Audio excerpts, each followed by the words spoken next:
ఈరోజు తమరి అధ్యక్షతన అత్యంత కీలకమైన ప్రకటన చేయాలని రాష్ట్ర ప్రభుత్వం భావిస్తున్నది. కొన్ని దశాబ్దాల నుంచి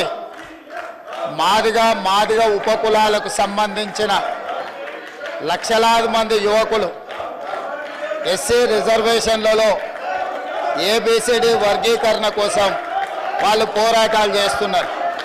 27 సంవత్సరాల నుంచి ఉమ్మడి రాష్ట్రంలో కానీ ప్రత్యేక తెలంగాణ రాష్ట్రంలో కానీ ఏబిసిడి వర్గీకరణ మీద మాదిగ ఉపకులాల యువకులు పోరాటాలు చేయడం జరిగింది. వారి పోరాటాల ఫలితం ఒకనాడు ఇదే శాసనసభలో మాదిగ ఉపకులాల వర్గీకరణ కోసం వాయిదా తీర్మానం ఇస్తే నాతో పాటు ఆనాటి శాసనసభ్యుడు సంపత్ కుమార్ను కూడా ఈ సభ నుంచి బహిష్కరించడం జరిగింది. గత ప్రభుత్వం ఏబిసిడి వర్గీకరణ మీద కేంద్రానికి ప్రధానమంత్రికి విజ్ఞప్తి చేయడానికి అఖిల పక్షాన్ని తీసుకెళ్తామని చెప్పి తీసుకుపోకుండా మాదిగ సోదరులను మోసం చేయడం జరిగింది.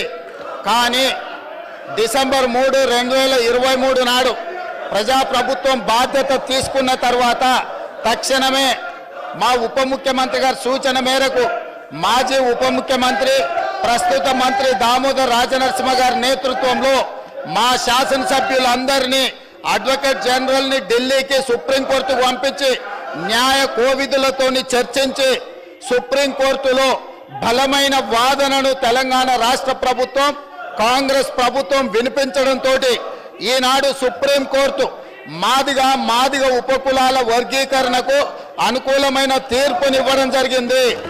నేను మనస్ఫూర్తిగా సుప్రీంకోర్టు కాన్స్టిట్యూషనల్ బెంచ్కు రాజ్యాంగ ధర్మాసనానికి మనస్ఫూర్తిగా కృతజ్ఞతలు తెలియజేస్తున్నా.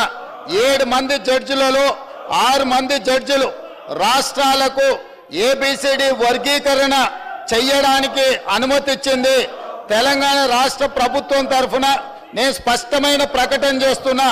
దేశంలోనే అందరికంటే ముందు బాగానే నిలబడి తెలంగాణ రాష్ట్ర ప్రభుత్వం ఏబిసిడి వర్గీకరణ అమలు చేసే బాధ్యత మా మిత్రులు మా మంత్రివర్గ సహచరులు మేమందరం తీసుకుంటాం. అవసరమైతే ఇప్పుడు ఇచ్చిన ఉద్యోగ నోటిఫికేషన్లలో కూడా వర్గీకరణను అమలు చేయడానికి అవసరమైతే ఆర్డినెన్స్ తీసుకొచ్చి మాదిగ సోదరులకు న్యాయం చేసే బాధ్యత మేము తీసుకుంటాము. కాబట్టి ఈరోజు ఈ సభ అందరూ కూడా ఈ అంశం మీద ఏకాభిప్రాయానికి వచ్చి మాదిగ ఉపకులాల వర్గీకరణకు సంపూర్ణంగా సహకరించాల్సిందిగా రాష్ట్ర ప్రభుత్వం తరఫున నేను విజ్ఞప్తి చేస్తున్నా అధ్యక్ష.